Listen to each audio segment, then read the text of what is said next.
Tout le village et même ma commune me respectent rien que pour le riz.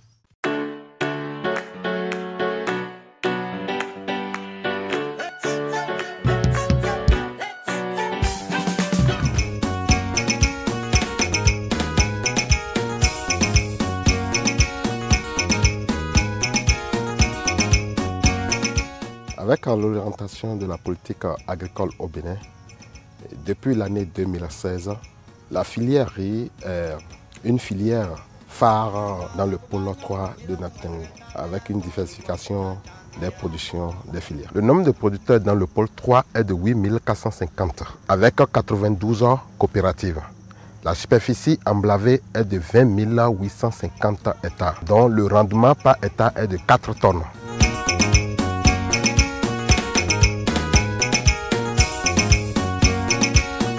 Comme tout enfant au village ici, nous suivons les parents dans leurs exploitations. Donc moi, depuis le bas âge, je suivais mon papa et ma maman au champ. Et jusqu'au secondaire, on travaillait toujours ensemble. Au village, c'est comme ça. Et donc, j'étais tout le temps dans l'eau et dans les bas-fonds de riz avec le papa. J'ai continué ainsi jusqu'à l'université. Il faut noter que j'étais le seul garçon devant mes grandes sœurs et donc le papa avait un œil sur moi. En licence des sciences naturelles, il m'a dit vraiment qu'il n'attendait pas que ça soit ça parce qu'il ne sait pas celui qui va continuer avec les champs qu'il fait. Et c'est comme ça. Et il m'a fait reprendre en agro et c'est là où j'ai fait la biotechnologie alimentaire. Au retour de ces études, je lui ai laissé dans l'exploitation où on était et je suis allé dans le village d'à côté, à Pampam. C'est là où j'ai réalisé le premier champ sur 2,5 hectares et j'ai récolté pas mal, près de 75 sacs et il en était fier. Il en était fier de ça et il m'a dit que c'est ça qu'il voulait. Il n'a pas regretté la scolarité. Depuis ces années, je n'ai fait qu'augmenter 2 à 3 hectares chaque année, oui, et aussi améliorer le rendement. Je suis resté dans cette amélioration jusqu'à l'heure où j'ai changé de variance par rapport au système de production. Nous avons choisi Nda Sekou Roger comme producteur modèle parce que, en premier lieu, il fait partie d'un groupement de producteurs de riz. Il est dans une coopérative agricole. Il est quelqu'un qui aime partager ses connaissances, ses acquis qu'il a reçus dans la production de riz avec ses confrères du village. C'est un producteur qui met aussi les innovations en pratique. Et c'est un producteur qui respecte les recommandations que nous l'apportons et qui les met en pratique afin que si nous revenons dans les prochains jours, nous voyons que les techniques culturelles ou les recommandations que nous avons apportées sont rectifiées.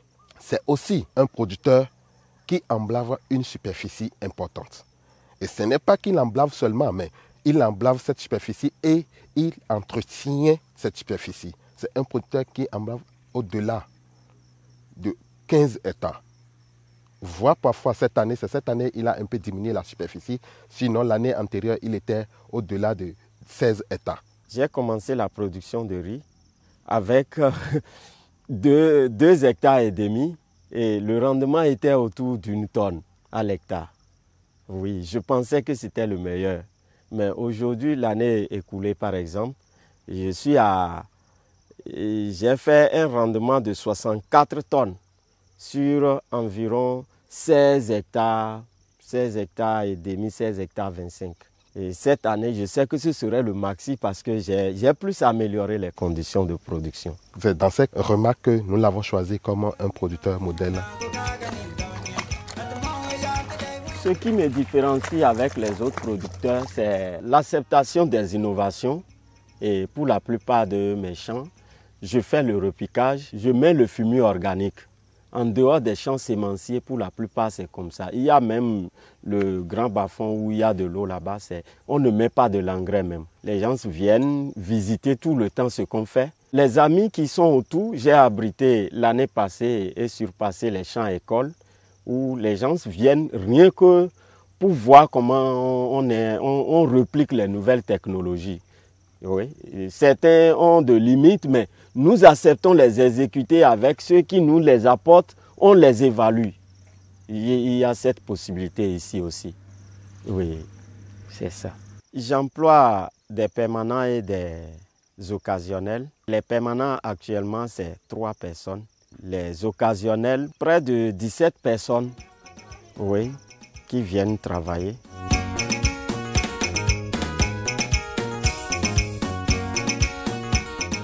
Le riz, c'est une passion pour moi.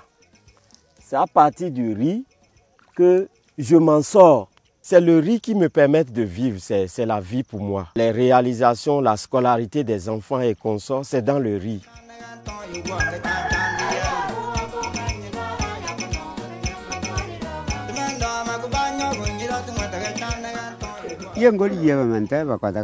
Cela ne me surprend pas qu'on dise que mon fils fait bien le chant. J'avais une très grande confiance en lui, car depuis son enfance, on allait au champ. Il n'a jamais présenté un caractère qui montre qu'il est fatigué. Dès que je suis fatigué, c'est en ce moment que je lui dis « lève-toi, on va partir ». Et ce caractère, donc, je savais qu'il devait aller loin. C'est pour cela, lors de ses études à un niveau donné, je lui ai demandé d'aller faire l'école qui lui permettra de travailler mieux au champ comme on avait l'habitude de le faire. C'est comme ça que j'ai relayé à mon papa lors des champs coloniaux. Et j'étais le premier. Et mon papa était aussi le premier à son époque. C'est pour cela qu'il y a encore le fonio dans les 2 greniers que vous voyez là. Donc il continue dans la même lancée. C'est une affaire d'héritage.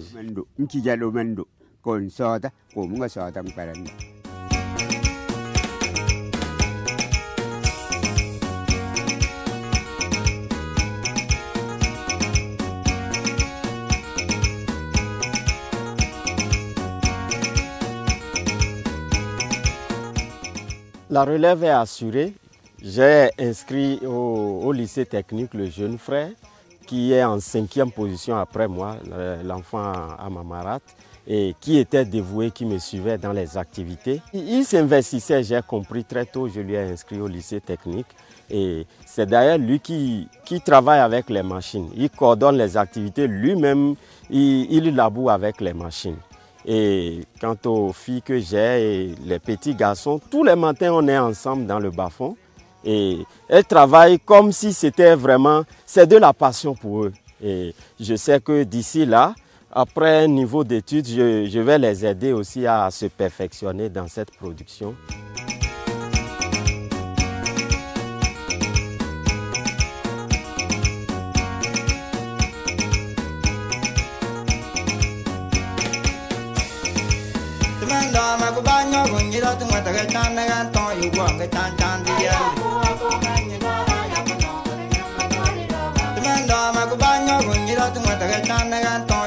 Thank you.